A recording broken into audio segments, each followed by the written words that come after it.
Hey guys, welcome back to another ARC video on the ARC Mobile Beginner's Guide. It's me, Bobbleheads, and we're here at the northwestern side of the map, and I have knocked out an Argentavis.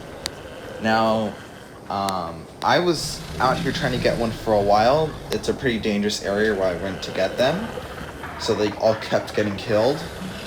And when I got the opportunity to get this one, I didn't have enough time to get off and record or anything, but at least I was able to tame it. So it's only level 85, so it's not like going to be our permanent one or anything, but it's a good one to start off with. Real quick. And Argentavis are amazing creatures. They're probably one of my favorite creatures in all of ARC. They are extremely useful and just like all around good. Good melee, good health. They have weight reduction in a lot of things. They can carry a lot of creatures. They're like the best rounded out flyer because they've got good speed as well. A car now. All right. You can take them out. Only roll for 50. Let's just bring that might danger the situation a bit.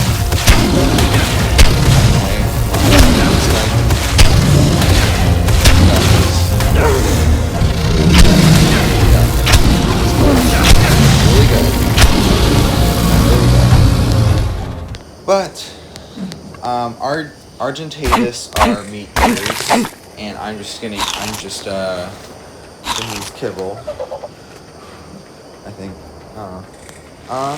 But yeah, I'm going to bring you guys back once the some death, and I'll see you guys then. All right, so we're back, and in a few seconds, this bird's gonna be all tamed up. As you can see, it's stego kibble for these guys. And it's got good effectiveness, 42 plus levels. And there we go, 127. Alright, so 1679 health, that's not bad at all. Let's get it on the settings there. And check out its stats and how it looks. 1679 health, 1950 stam. Weight's 550, that's going up. Melee 297, not bad. You can't upgrade their movement speed, I don't believe. And let's take a look. I like the orange feathers on top of the head. That looks nice. The orange feet, and then looks like some black, white, and gray. So it's definitely not the worst looking that it can go. So now I gotta get this bird back to base. I got something else at the base to tame. See you then. Okay guys, so I brought the RG back to base, and now we're here with another creature. I'm doing this, I'm going to start off saying purely for pursuit purposes, because I hate taming these things on mobile. On Xbox I can handle it, but mobile takes forever. So that's also why I picked the low level, that way it wouldn't take long. So we're here with an Equus. And as you saw right there, I got too close to it and started running. That's why I put it into this taming trap. That way it wouldn't run away. It's just foundations with door frames all around it. It's only stone, the way we get bigger creatures, they can't destroy it. So, the way you gotta do this is you have to sneak behind the Equus, and you see the saddle button up top, you have to jump onto it when it is not running away. This will allow you to feed it. So, come on, buddy. There we go. So we fed it 9%. Now, that's not going to stay 9% forever, I'll tell you that. See, it's going to run around a bit and keep running for a bit. That's also why we have it in here, so we don't run into anything dangerous while we're taming. It's also over at a close base. But it's going to keep running around, and let's see, you should start kicking its feet up into the air, and this is when you feed them again. If this is ever going to happen. There you go. See? Feed again. Went up 4% that time. Now, for feeding, rocker roots are the best if you don't want to use kibble. That's like the only way to get a decent percentage though, so I am going to go through the long time of taming this for the pursuit, and then I'll just bring you guys back when this pain is over. Alright, we're back, and there we go. We got our imps. So, I'll show you guys around. Let's get the pursuit finished first, though, because it's the only reason this guy's even here. And we're going to name it Bucko. Oh, and by the way, put name suggestions in the comments for the Argentavis. Make sure I get that spelled. Bucko. That's mostly because the back kick attack, I thought it worked well with that. Get the settings on. Ascendant Equus saddle from this pursuit. There we go. Get it on. Get some berries in as well. Alright, I don't care about the stats, so let's show you what this can do. The inside, the crafting works like a mortar and pestle. The lasso is the extra item there. Use to drive creatures. It jumps. It runs pretty fast. Back kick. Hey guys, so it is, let's see real quick, I don't want to record during the night. I'm going to show you two creatures. I already showed you the Equus. I'm going to show you how to use the Argy and also the Otter. I accidentally deleted the clip. That was me taming up the Otter. Basically, they're passive tame fish. This little guy is Nightmare on Otter Street. They're used in caving because they can hold multiple artifacts. The reason he has the clown mask on is because they can have helmets equipped to them, and you can put masks and stuff on helmets. Boom, so we got a little freaky Otter there. Next up is the Argentavis. So this bird here. It's pretty good, so start off with it on land. Walks pretty slow. Right. Next up, in the air, you have the two speeds. Fast, and then just the normal. You have your attack. But then you also have something else. You can pick up creatures by upswiping. And it's a far greater range of creatures compared to the Pteranodon. So see, we can get the Iguanodon.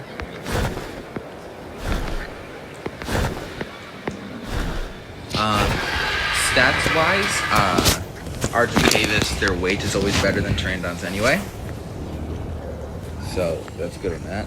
Don't pay attention to the stats, I love the stats a little bit. And they have weight reduction in stone and metal. So whenever you want to mine big amounts of that, bring your bird here and put all that inside their inventory. But now we're gonna go tame another Sarco, because next episode I want to start caving. So plop down here. Let's go tame a Sarco. Alright, everyone, we're back, and I found this 145 male Sarco, so 5 levels from max level, pretty good level. I tried keeping up the effectiveness, double and everything, but with this guy, we'll be able to finally start breeding and caving, because I said I'm using Sarcos for caving. So here we are, 215 male Sarco. Last episode we tamed a female. So, get that. Trike kibble for you to remember. And I've got to bring this guy back home now. I'm just going to ride him. And that way he can't get lost. And next up, I'm going to show you the basics on how to breed without no mutations or anything like that, just basic breeding and imprinting. Mutations will have to be later on, sadly, but we will get to there eventually. See, that was the gator roll. Pretty sure I showed you guys all the attacks last episode. But anyway, see you back at the base for breeding. So guys, to continue on with this great episode, we got our 2 Sargos, and I just read that I don't want to build a building yet. So what you do is, to get them to breed, is you have to click the dino skull and enable wandering on both of them. They have to be in close enough proximity to each other to keep breeding. They will walk away from each other. That's why I just trapped them with all the dinos here that we have. And it worked out because I now have a fertilized Sarco egg. So from 147 and 215. So yeah, that's this one here. And you see it says there, that's how 3 days. No, 3 hours, sorry. 3 hours till another egg. So yeah, it does take a while, but we're gonna have to ignore that. So now, if you see this, it's too cold, the egg is dying, right? So if it's too cold, it's easier to use than too hot. Because too cold, you just drop a torch. And you keep doing this until it's not too cold. If it's too hot, then you have to go get an air conditioner or head to like the Arctic, the colder place on the map, and then warm it up there.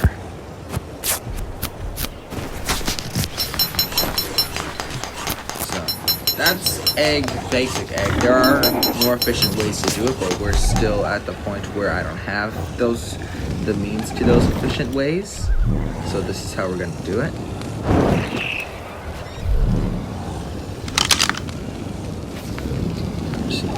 Two bullets. Wow. Okay. Some temperature. Let's see. Some more Argentavis. Sarcoid's up. Well, I guess because it's a swamp creature that actually makes sense. You know, the swamp is like a hotter place, right?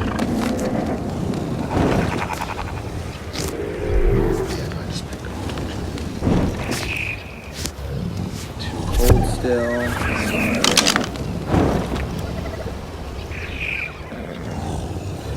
Dude, you're still too cold?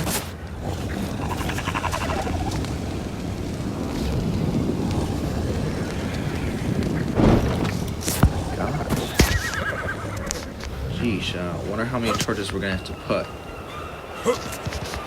Because that does raise the temperature, I know that, so. Sarcoid's gotta be. I don't think this is that much of a cold area on the map either. All the map has different temperatures and stuff. If you didn't realize it, you can go on check here.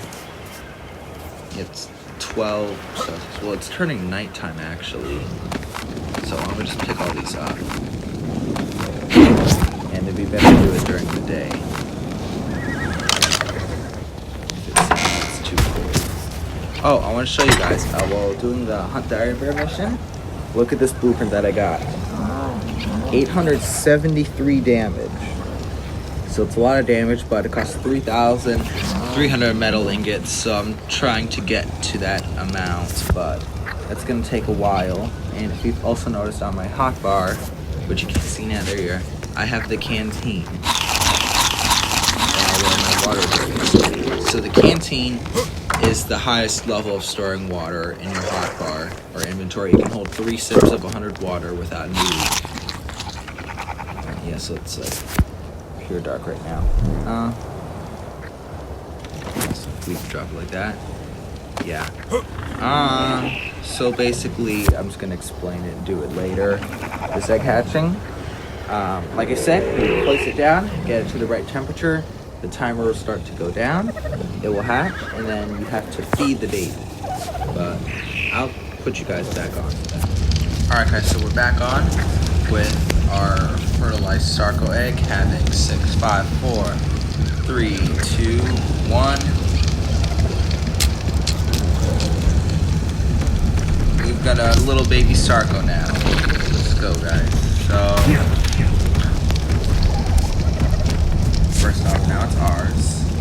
Baby, one of them has it and immediately puts the food into it.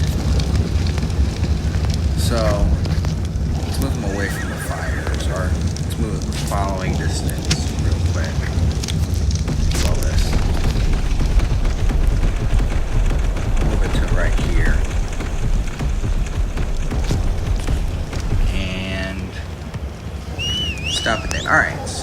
couple things that we're gonna want to go over first. Well, first off, babies always have wandering on. So you need to put the wandering off. Where are you going? I just turned your wandering off. Are you still following me?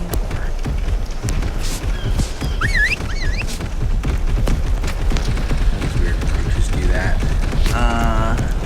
Stop. Okay, now we got our baby Sarko. Okay, so 2 bars here.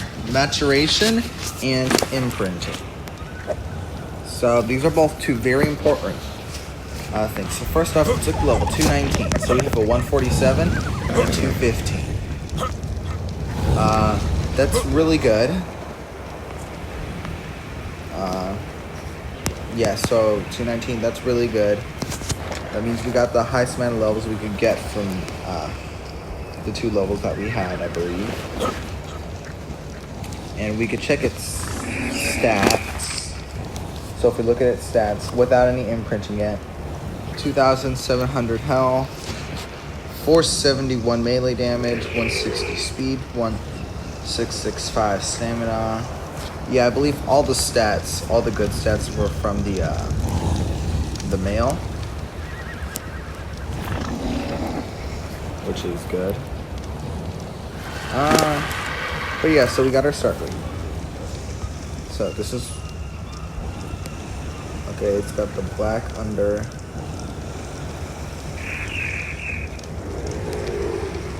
Which one of our start rates has the black one? Oh yeah, okay. Turn off fire. Yeah, standing torches are better than doing normal torches for this. Definitely. It's just gonna take forever to do this. One's already off. Okay, but yeah, make sure you scan torches instead. So I used all these in the campfire.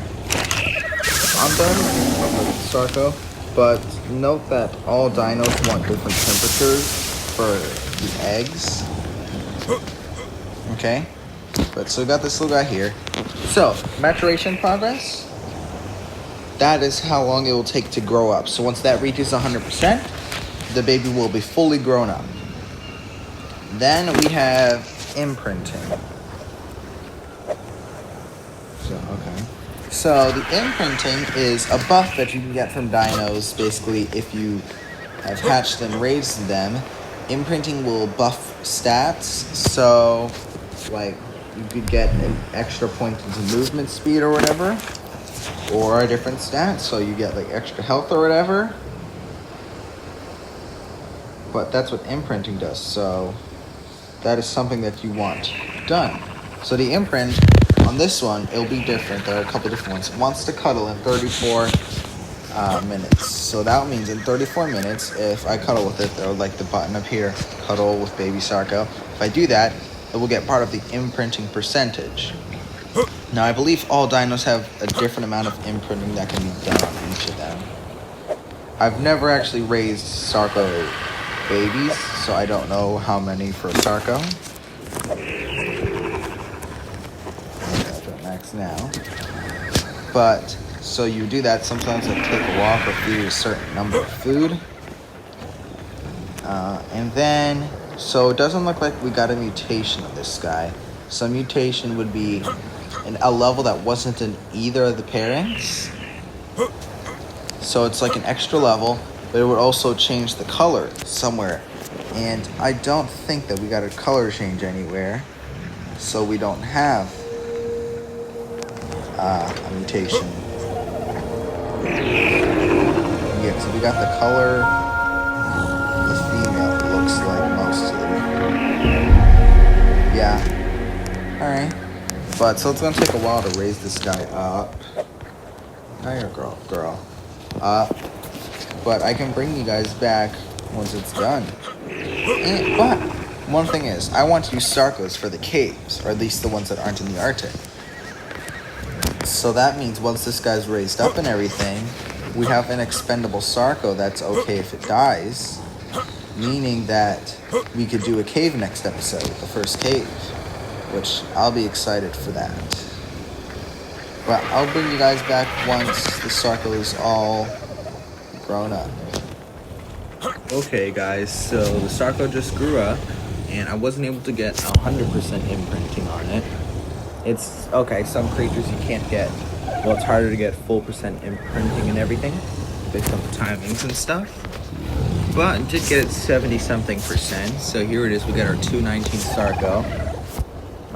Let's take a look at the stats. So I got 78% imprint, but look at that health and everything. So we got 3,100 health, 1,600 stam, 534 melee, 175 speed, 560 weight. So that's how the normal Sarco. Oh, and I added the Journeyman Sarco from the tannery. But once we ride it, you see this here at the top right, next to the 2x experience ad. That is your imprinting buffs. So it's the Sarco 78% imprinted. So it does 23% more damage, and it has a 23% resistance, meaning it takes 23% less damage. Alright everybody, it's come time for the end of the episode. I have got to prepare for caving now that we have our Sarco here.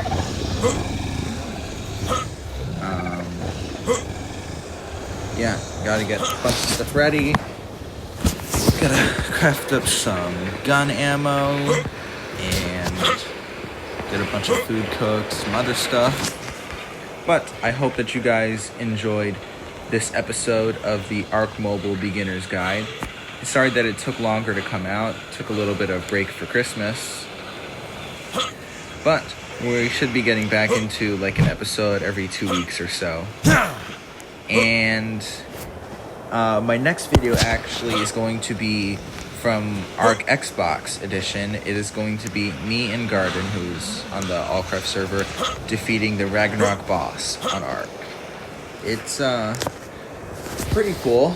That was our first time ever defeating it. But, you know, wish us luck. And hope you guys all have a good day. Make sure to like and subscribe, tell your friends about the channel. And I'll catch you in the next episode.